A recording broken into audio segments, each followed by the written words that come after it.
Vamos falar um pouquinho de sono hoje, ou melhor, da falta dele. Olha, esse realmente é um dos assuntos que mais chegam até mim, né?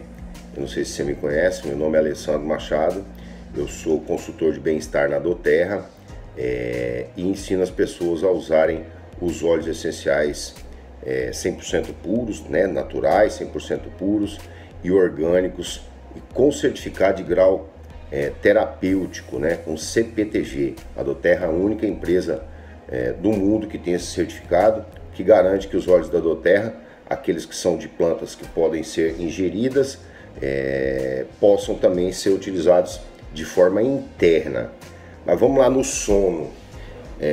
Eu tenho vários amigos, muitos mais velhos que eu, outros mais novos, outros da minha idade, e é muito comum eu conversar com alguém e a pessoa falar: Alessandro do céu, eu não durmo, não consigo dormir, meu sono é picado a noite inteira, uma coisa terrível. Bom, e realmente a gente vê que isso é um drama, né? Outras pessoas também acabam dizendo assim: nossa, Alessandro, eu durmo 8, 10 horas, mas eu acordo no dia seguinte tão cansado quanto quando eu fui dormir. E acaba tendo um dia totalmente improdutivo, né? Qualquer coisa irrita a pessoa, isso deixa a pessoa realmente num mau humor, num estado assim de irritação muito grande. Eu, particularmente, era assim, até que eu resolvi estudar terapia holística. Eu sou terapeuta holístico, com certificado registrado e chancelado pela ABRAT, Associação Brasileira de Terapeutas Holísticos, e o meu foco é na utilização consciente e responsável dos óleos essenciais da Adotar. Mas vamos lá, tem um cientista que chama Matthew Walker, ele é inglês, ele é professor de neurociência e de psicologia na Universidade da Califórnia. Ele com certeza é uma das maiores autoridades do mundo que tem os estudos focados no tema do sono e como o sono impacta de forma positiva ou negativa na saúde dos seres humanos. Pra você ter uma ideia, ele já tem mais de 100 artigos científicos publicados em revistas científicas do mundo inteiro. Realmente o cara é muito bom. Eu vou colocar na sequência aqui, nesse vídeo mesmo, já vou colar aqui um depoimento dele, ele explicando, dando algumas informações muito importantes de como a gente pode fazer de forma natural, super simples, para nós ganharmos mais qualidade de sono. E na sequência eu volto para falar mais um pouquinho com você, tá bom? Vamos lá? Vou colocar o vídeo e já já eu volto aqui.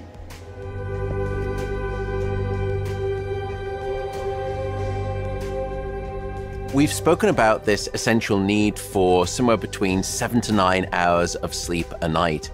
What are some tactical, practical tips that I can help you with so that you can start getting that better quantity and quality of sleep tonight?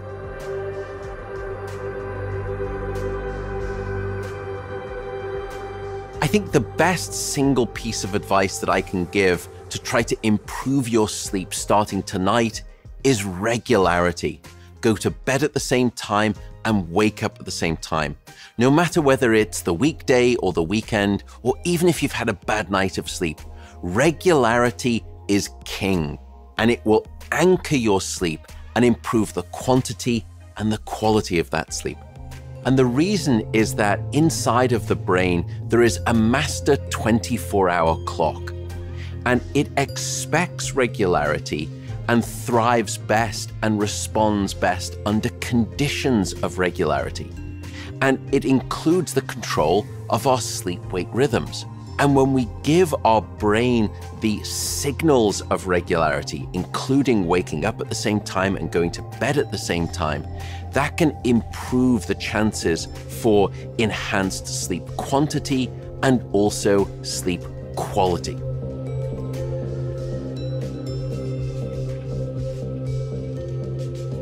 So many of us, when we get into bed and we turn out the light, we expect sleep to be a little bit like a light switch, that we should be immediately able to fall asleep.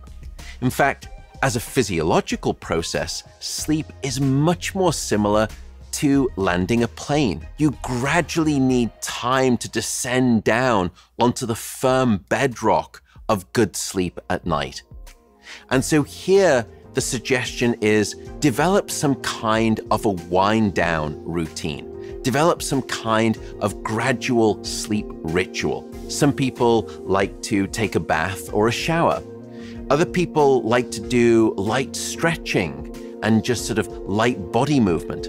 Other people like to try meditation. And in fact, meditation has been proven to be hugely powerful for your ability to fall asleep more easily, including in people suffering from insomnia. Or even just starting to read a book. Try to institute that same sleep routine time and time again. And gradually it will give your body the chance to go through that physiological sort of power down routine, as it were. Another possible wind down routine tip is in the last sort of hour or the 2 hours before bed, just set aside maybe 5 minutes and sit there with a pad of paper or a tablet and just write down all of the concerns that you have, the things that you think, oh, I've got to do this, or I should have done that, or I need to do more of this tomorrow. And it's like catharsis. It's almost like vomiting out your anxiety onto the page. And it sounds a little bit hokey, but it turns out scientific studies have been done on this wind down tool. It's called a worry journal. And if you institute it, it seems to improve the likelihood of you being able to fall asleep easy, and if you wake up at night, being able to fall back asleep.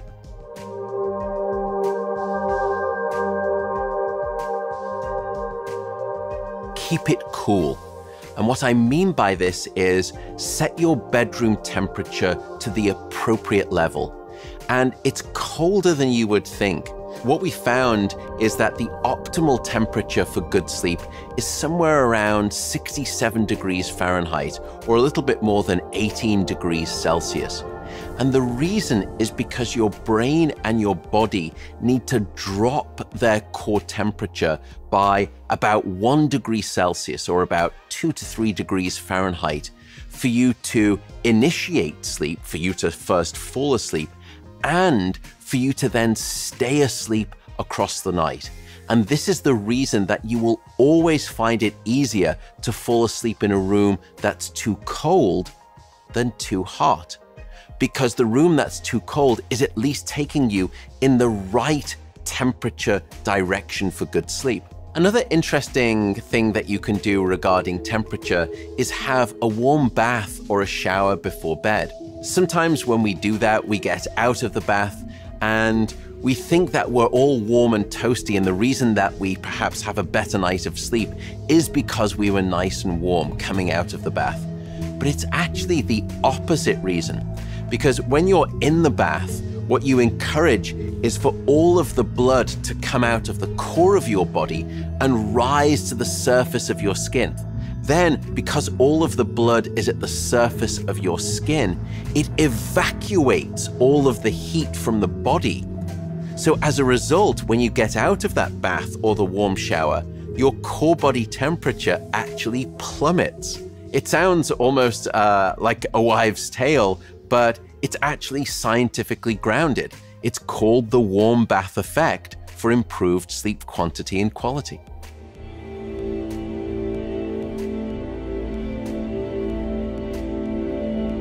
We are a dark-deprived society in this modern era, and we need darkness specifically at night to trigger the release of a sleep timing hormone called melatonin.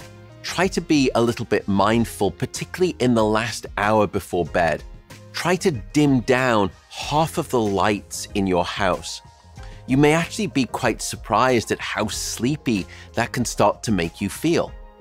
And in part, it's because the brain is finally getting the signal of darkness or even dusk that it needs to gradually begin releasing melatonin. Even a bedside table lamp can be emitting a level of lux light intensity that can stamp the brakes on melatonin. Another thing, of course, are the screens and the devices that we use in the last hour before bed. So try to stay away from your computer in the last hour. Stay away from those iPad screens on full brightness. If you have to use those devices, firstly, try to dim down the brightness. If you're going to use your computer during the evening, you can install certain software, and those will try to take away the blue light. And the reason is because it seems to be that it's the blue light in particular that has a damaging effect. But overall, light exposure in the evening in general is non-optimal for our sleep. Now, the last thing I would note regarding light is that we can reverse engineer the trick when it comes to morning time. And so now the morning is the moment where we should have as much exposure to light as possible. And not just indoor light, but outdoor light. Even on a cloudy, dark day, the brightness outside is usually far more powerful than the brightness of even the brightest indoor lights. And we need that brightness during the morning hours to help us keep our circadian 24-hour rhythm regular.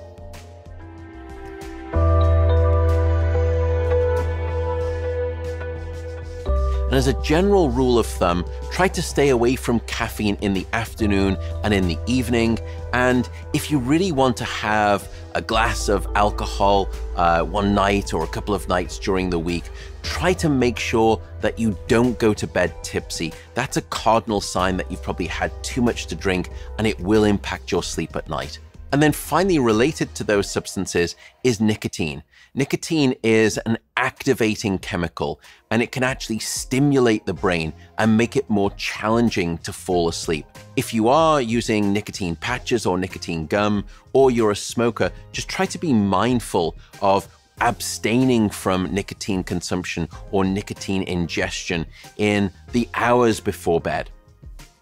Sleeping pills, and both the older sleeping pills and more of the newer sleeping pills on the market, they're a little bit similar to alcohol. They are in a class of drugs that we call the sedative hypnotics. And those don't necessarily work to produce naturalistic sleep. They just stop the firing of the brain. They shut the brain down. Sleeping pills have been associated on average with issues with learning and memory, and also forgetfulness. There have been some studies that have linked the use of sleeping pills to a higher risk of mortality and also a higher risk of cancer.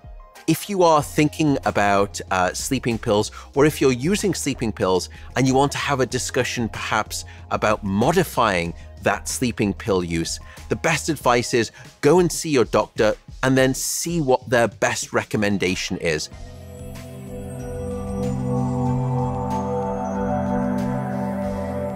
Try to limit the bed to simply trying to sleep and also to intimacy. Those are the only two things that we typically recommend for bed use. So try to resist the urge to, for example, be working on the bed or eating on the bed or even watching television on the bed. It's okay if you want to tuck yourself up and just have a little bit of a read of a book. If that helps you drift off, that's fine. But don't associate your bedroom, and particularly being on your bed, with these major activities of watching television, working, or eating. Those things are going to confuse your brain. It's going to keep associating the bed with everything else other than a good, sound night of sleep.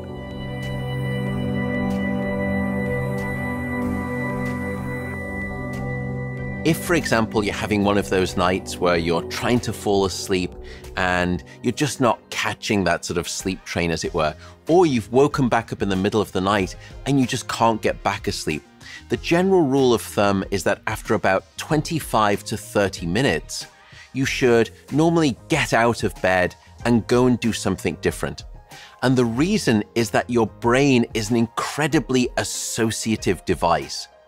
And very quickly, it will start to learn an association between your bed being the trigger of wakefulness rather than sound sleep. And we need to break that association. You would never sit at a dinner table waiting to get hungry. So why would you lie in bed waiting to get sleepy? And the answer is you shouldn't. Understand that this is okay. It's normal. Many people will have these nights. Go to a different room and in dim light, just read a book or maybe listen to the radio or a podcast. Don't check your phone, don't check email, and also don't fall into the temptation of eating because that will create a habit that will wake you up. Instead, just do something relaxing. You can do light stretches, for example, and only return to bed when you are sleepy. And gradually, you will relearn the association that your bed is this place of sound sleep.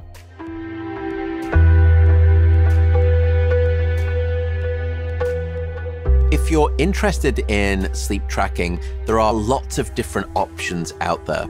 Things such as smart rings, for example, or even head devices or smart mattresses that are starting to emerge. I think you just need to ask yourself, what do you feel comfortable with? What do you think is going to be something that is not distracting or gets in the way of your sleep, but is complementary and may enhance your sleep? Because that's one of the benefits of sleep tracking. Using sleep trackers gives us a historical record of our sleep. We can look to see if there are things in our lives that we've been experiencing that go hand in hand with changes in our sleep. Things that we've been doing that resulted in our sleep becoming better, or things that we were doing that resulted in our sleep getting worse. Maybe we switched our exercise schedule to a different time of day, and for us personally, that's not good, and we saw that our sleep declined. Or we started to eat something different and our sleep improved. This is how sleep can actually be beneficial if you track it with these types of wearables.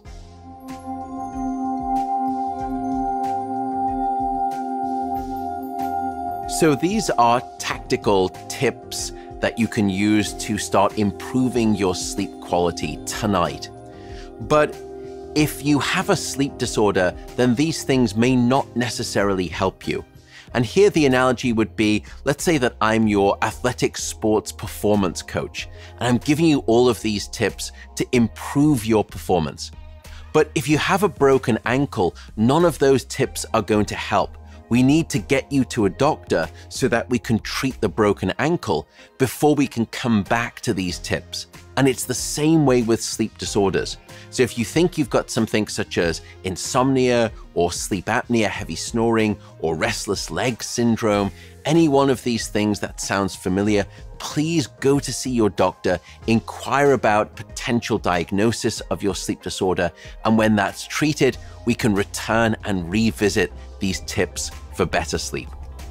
And if you're concerned about whether or not your problems with sleep would classify you as suffering from insomnia, we will leave in your workbook a short questionnaire called the Insomnia Severity Index. And you can just fill this out and you'll get a score at the end, and that can give you some guidance as to where you're at as potentially suffering from or not suffering from insomnia. And if you are, you can always take that test result to your doctor and then have a conversation. Maravilha, né? Olha, eu fico muito feliz que cientistas, pessoas renomadas, dedicadas, responsáveis, se dediquem, né, a entregar conhecimento para ajudar a gente a ter mais qualidade de vida e, portanto, viver mais e viver melhor. Eu, quando conheci esse cientista Matthew Walker pela internet, é claro, eu li um livro dele e vou colocar aqui embaixo na descrição desse vídeo um link para esse livro. Vale muito a pena você ler né? Eu li só 2 livros e realmente é incrível o que a gente aprende com isso. Mas só nesse vídeo, acho que em menos de 15 minutos, você vê que é muito fácil a gente conseguir, de forma natural, dar um apoio para o nosso organismo funcionar bem. E como que eu potencializei essas condições, né? Eu pratico isso mesmo. Realmente, eu sempre dormi muito tarde, sempre dormi muito, acordava tarde, dormia 2, 3 horas da manhã, acordava 10, 11 horas da manhã, já ainda acordava ruim, muito cansado, irritado, meu dia era totalmente improdutivo. E eu comecei a adotar alguns padrões no meu sono, né? Dormir sempre na mesma hora, acordar na mesma hora. Hoje eu geralmente durmo antes das 10 da noite e acordo por volta de entre 6 e 7 horas. Eu durmo bem, hoje eu durmo bem realmente. Eu digo para todo mundo nas minhas brincadeiras que hoje eu acordo de botina, é incrível. Com 51 anos de idade, hoje eu tenho muito mais disposição do que eu tinha quando eu tinha 30, 35 anos de idade. Mudou a minha vida. Esses últimos 2 anos, quase 3, eu consegui dar uma reviravolta. O meu dia é muito mais produtivo, eu encaro os problemas de forma muito mais natural, nada fica tão gigante quanto era no passado, e realmente isso fez tanto bem para mim que eu comecei a me dedicar a estudar mais sobre isso. De todas as técnicas que ele ensina ali, eu pratico, todas. E eu ainda faço mais. Eu uso vários óleos essenciais, mas eu vou falar só de 2 deles. O lavanda, o óleo essencial de lavanda do terra, e o óleo essencial de frankincense ou olíbano do terra. O lavanda é extraído da lavanda da Bulgária e o olíbano frankincense é extraído de 4 tipos de árvores chamadas boswellia na Somália. A junção dessas 4 boswellias dá um blend de olíbano de frankincense extremamente poderoso. O lavanda tem comprovações científicas, você pode entrar no PubMed ou no Google acadêmico, você vai ver comprovações científicas de como ele é eficaz para ajudar a gente a ter um sono restaurador. E o olíbano, nossa, você vai encontrar mais de 1000 artigos na internet, no PubMed também, ou no Google acadêmico, explicando de como ele traz sensação de paz e de quietude para a gente. Uma curiosidade bem bacana, são várias curiosidades bem bacanas, do olíbano, inclusive, é que ele é um dos óleos essenciais mais utilizados para quem pratica meditação. Ele ajuda na nossa conexão com o divino, com o mundo espiritual, com o nosso subconsciente. Todos os óleos essenciais atuam no nosso corpo físico e emocional. Mas como que eu uso esses óleos? Eu tomo, antes de dormir, 2 gotinhas do lavanda. E eu pingo, quando eu estou viajando, eu não tenho difusor, eu pingo 2 ou 4 gotinhas no meu travesseiro e realmente modificou a qualidade do meu sono. E o olíbano, eu tomo 3 gotas dele, uma gota de manhã, outra gota à tarde, outra gota à noite. Com água, com chá, com leite vegetal ou nos alimentos. Ele é espetacular. Olha, quem me conhece pessoalmente sabe o quanto eu já sofri no passado com sentimentos de ansiedade fortíssimos, e esses 2 óleos, mais o óleo essencial de copaíba, me deram uma estabilidade assim muito boa para continuar o nosso dia a dia. Mas esses 2 óleos também, quando eu estou em casa, hoje eu estou na casa da minha mãe, eu uso aqui, ó, num difusor ultrassônico. Agora é à noite e eu boto esse difusor para funcionar durante 12 horas, por volta, agora já deve ser umas 8 horas da noite. Eu pego o difusor, coloco 2 gotas de cada, para cada 2 horas de funcionamento do difusor. Eu coloco para funcionar a partir das 8 da noite por 12 horas, então eu coloco 6 gotas de lavanda e 6 gotas de frankincense. Eu garanto que você vai ter muita melhoria na qualidade do seu sono. Espero que você goste disso. Se você achar que isso vai ajudar alguém, compartilha esse vídeo com as pessoas. Se você precisar de alguma ajuda, inclusive para comprar esses óleos essenciais direto da doTERRA, entre em contato comigo. Você vai comprar direto pelo mesmo preço que eu compro, e você ainda vai poder participar do nosso curso online gratuito, que você vai aprender quem é a doTERRA, o que são os óleos essenciais, como utilizar os óleos essenciais e quais os resultados que você vai obter com a utilização contínua e regular dessas dádivas da terra. Eu fico por aqui, agradeço demais a sua atenção, espero que esse vídeo tenha ajudado você. Comece a colocar hoje mesmo em prática as dicas do Dr. Matthew, que eu tenho certeza que em pouco tempo você vai entrar em contato comigo e vai falar que o seu sono hoje é um sono restaurador. Obrigado e até a próxima.